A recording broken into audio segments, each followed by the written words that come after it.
Your name? Your name is? My name is Wally Andrews.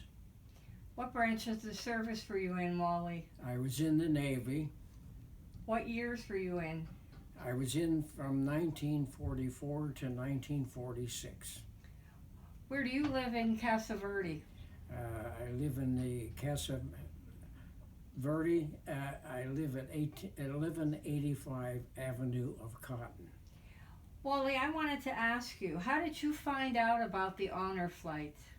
There was a young gentleman who was living in Casa Verde Estates named Eugene Hodson.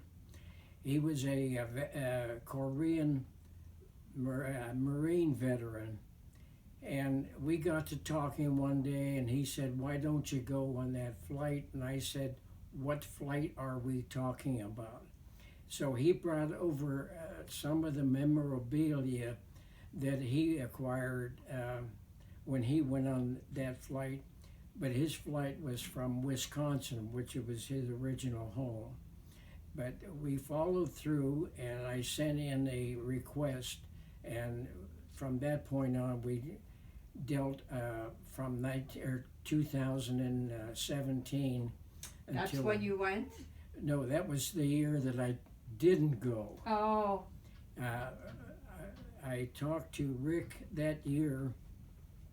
He had me scheduled for September of 2016, but I wasn't feeling too good, so I called him back, and we scheduled for October.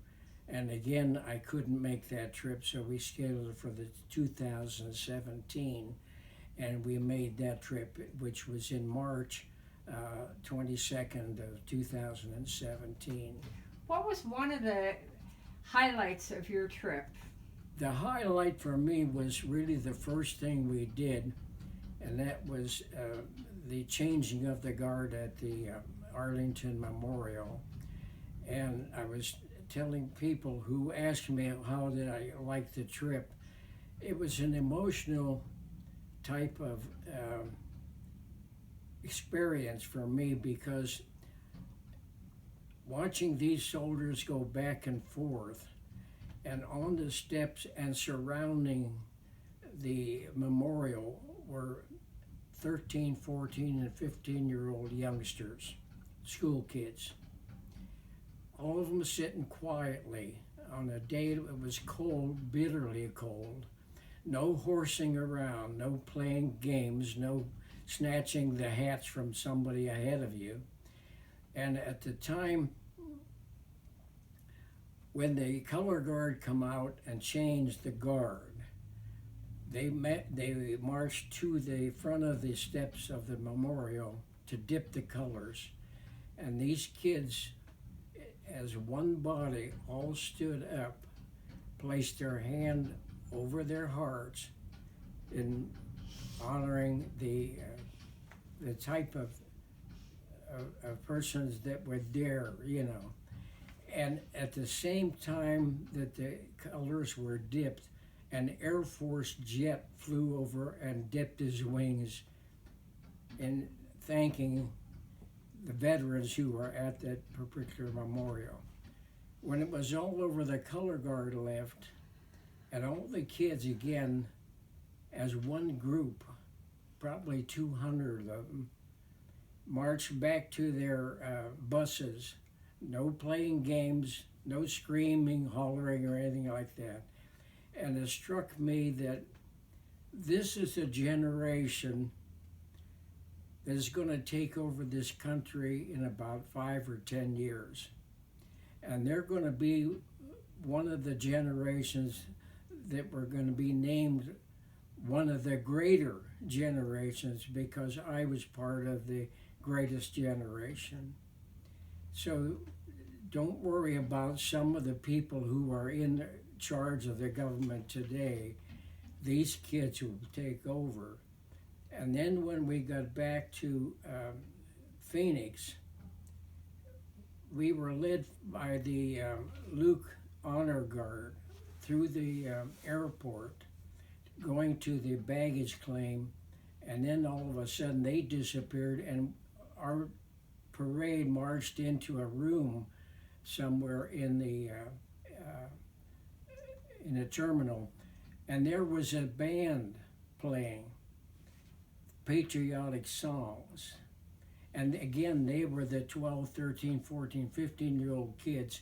And again, it was an emotional experience for me because there was no screeching of the clarinet, or the drum didn't miss a beat or anything like that. This was like a Philharmonic, you know. And then later on, there were some other activities going on. Some of the kids from that particular school is called the All Saints Academy in Phoenix, and they marched in with posters, and the posters were handmade posters. Welcome home, thank you for your service, and all, we love you, and all this. And I had 3 people with my names on it, and they sat in front of me. We were in a semicircle, and there was one little girl.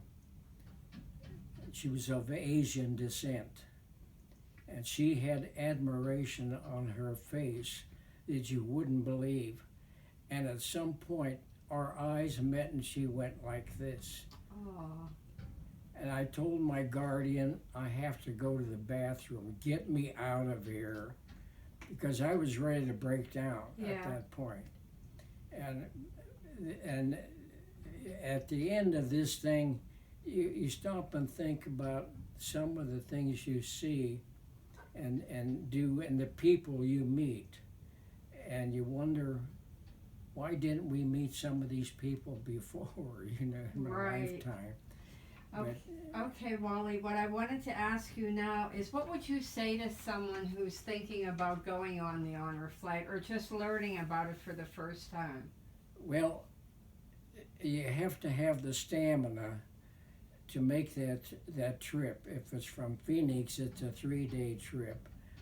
And it's just, you have to go in with an open mind. And you'll enjoy it. That's all I can say. It's well organized. There's no slippage in it anywhere, and you just follow the group that goes along. And well, thank you very much, Wally, for all of that information, and thank you, sir, for your service. Well, thank you for coming in.